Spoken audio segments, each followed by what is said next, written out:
Bakit nga ba mga kapatid hanggang sa kasalukuyan ay hindi pa rin tuluyang nasasakop ng Russia ang Ukraine? Paano napanatiling matatag ng isang bansang mas maliit ang pagharap sa napakalaking puwersa at matinding military power ng Moscow? Ano nga ba talaga ang nagiging hadlang sa mabilisang tagumpay ni Putin? At paano nagagawa ng Ukraine na balansehin ang kanilang limitadong militar at resources sa harap ng agresyon ng Russia?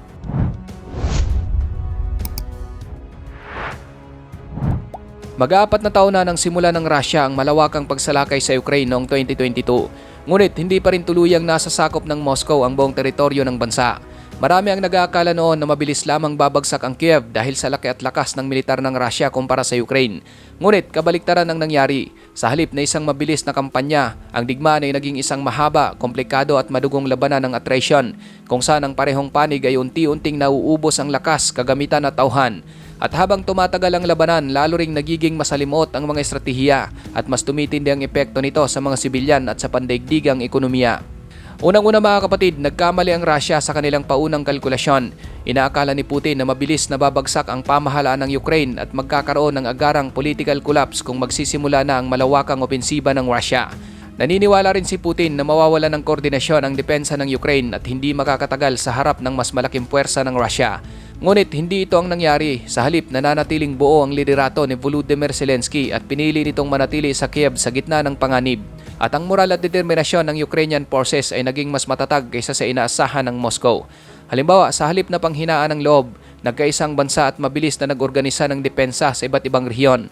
Dahil dito, ang blitzkrieg o malakidlat na paglusob ng Russia na inaasahang magdudulot ng mabilis na tagumpay ay nauwi sa isang matagal at mabigat na digmaan na nangangailangan ng mas maraming tauhan, armas at supply. Ang maling intelligence at labis na kumpiyansa ng Russia ay naging unang malaking sagabal sa kanilang kampanya na nagiging dahilan para sa mas mahabang tunggalian kaysa sa kanilang inaasahan. Ikalawa mga kapatid, ang heograpiya ng Ukraine ay hindi madaling sakupin, lalo na para sa isang puwersang umaasa sa mabilis at malawakang pag-usad ng mga tropa.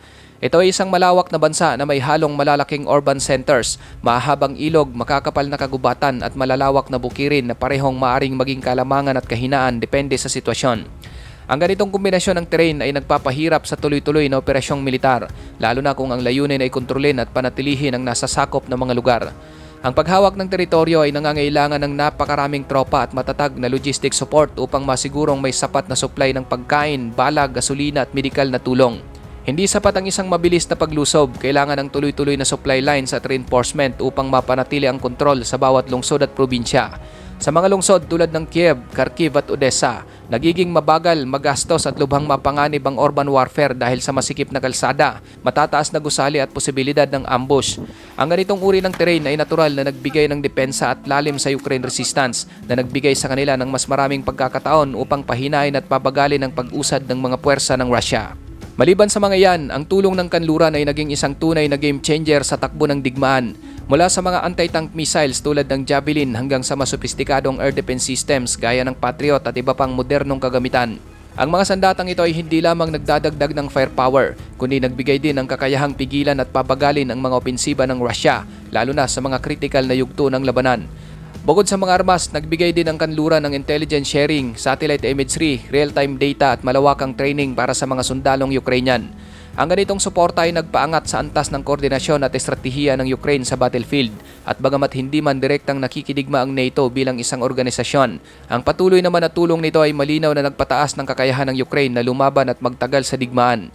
Ang ekonomiya ay isa ring mahalagang dahilan sa patuloy na takbo ng digmaan.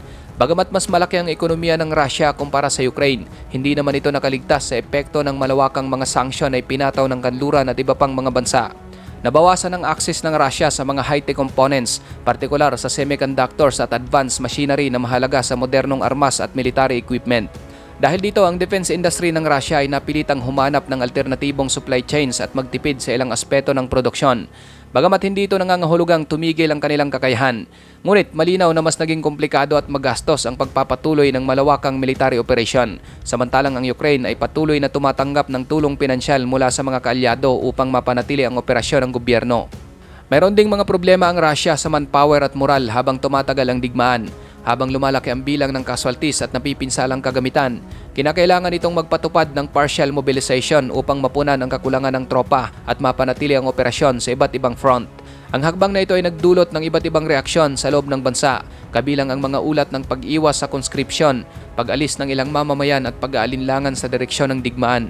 Sa ganitong sitwasyon, ang moral ng ilang unit ay naapektuhan, lalo na kung kulang sa sapat na pahinga, malinaw na layunin o modernong kagamitan. Sa kabilang banda, ang Ukraine ay nagkaroon ng pagkakaisang dumepensa sa kanilang sariling lupain at komunidad at nagkaroon ng ibang klaseng determinasyon na mahirap tumbasan. Ang mga isyu sa command at coordination ay naging malaking hamon din para sa Moscow, lalo na sa mga unang buwan ng operasyon.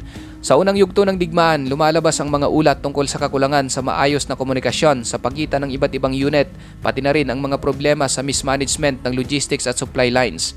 May mga pagkakataon na hindi agad dumarating ang kinakailangang supply o hindi malinaw ang utos mula sa nakakataas na pamunuan na nagdulot ng pag-aantala at kalituhan sa ilang front. Ang mga kahinaang ito ay nagbukas ng oportunidad para sa counter-offensive ng Ukraine na sinasamantala ang mga puwang sa depensa at mabagal na pagtugon ng kalaban. Sa ilang pagkakataon, nabawi ng Kiev ang mga teritoryong dating nasakop na nagpapatunay na ang digmaan ay hindi lamang usapin ng dami ng tropa o armas, kundi ng organisasyon, koordinasyon at bilis ng pag-angkop sa nagbabagong sitwasyon sa battlefield. Hindi rin naging madali para sa Russia ang pagkamit ng air superiority sa buong teritoryo ng Ukraine. Bagamat mas malaki at mas moderno ang kanilang air force kumpara sa Ukraine, nananatili namang aktibo at epektibo ang Ukrainian air defenses, kabilang ang paggamit ng surface-to-air missile system, radar networks at strategically placed anti-aircraft units.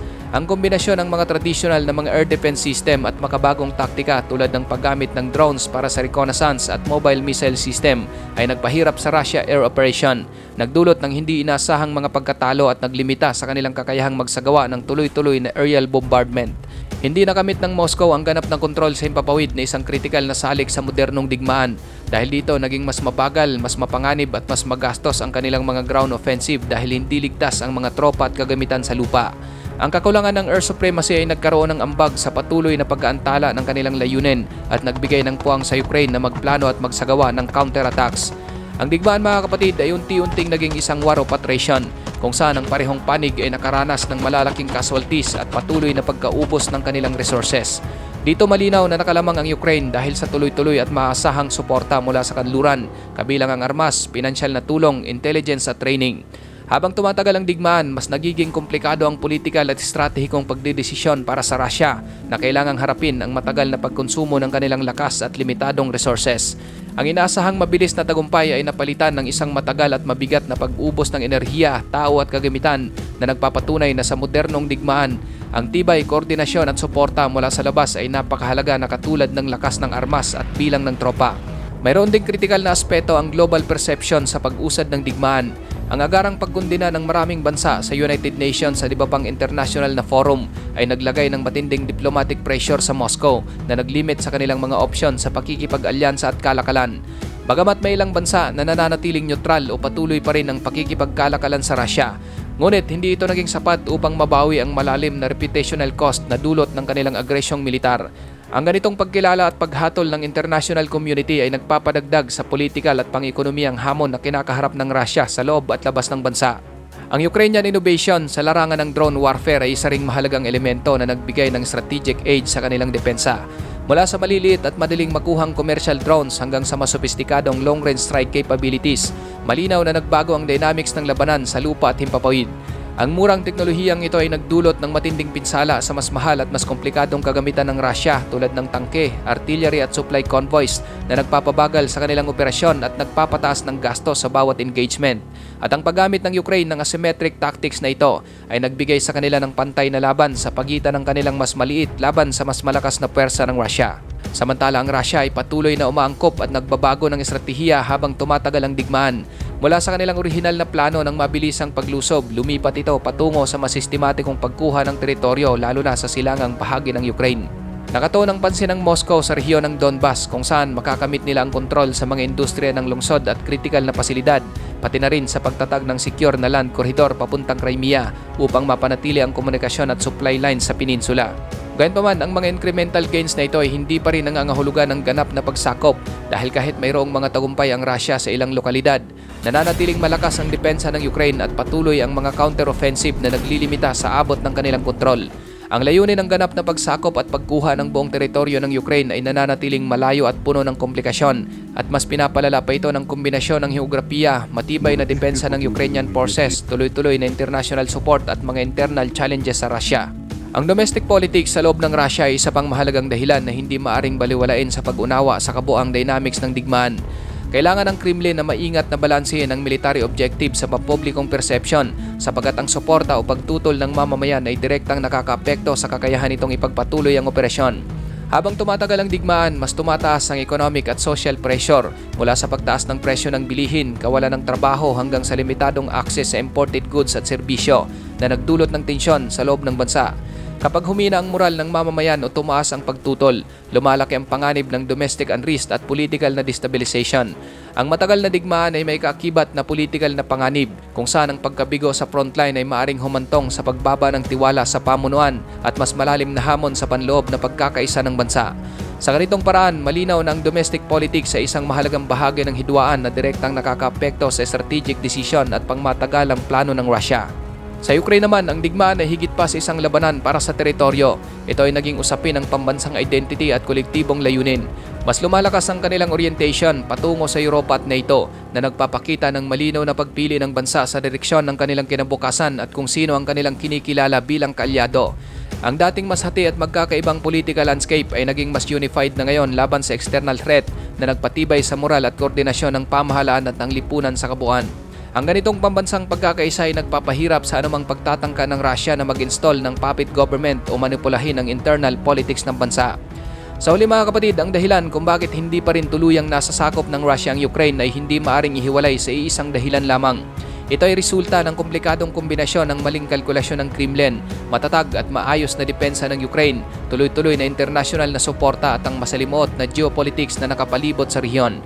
Ang digmaan ay naging mas mahaba, mas komplikado at mas mabigat kaysa sa inaasahan ng Moscow na nagpatunay na ang tagumpay sa modernong labanan ay hindi lamang nakasalalay sa dami ng tropa o lakas ng armas. Habang nananatiling hindi tiyak ang magiging wakas ng digmaan, malinaw na ang modernong digmaan ay multidimensional. Ito ay hindi lamang laban sa lupa o himpapawid, kundi isang labanan ng estratehiya, ekonomiya, teknolohiya, moral at higit sa lahat determinasyon. Ang kakayahan ng isang bansa na mag-adapt, mag-innovate at panatilihin ang paninindigan sa harap ng matinding pressure ay kasing halaga ng anumang tradisyonal na puwersang militar. At sa konteksto ng Ukraine, ito ang nagiging pangunahing dahilan kung bakit nananatili silang hindi nasasakop sa kabila ng malakas na opensiba ng Russia. Ikaw kapatid, ano ang masasabi mo sa videong ito?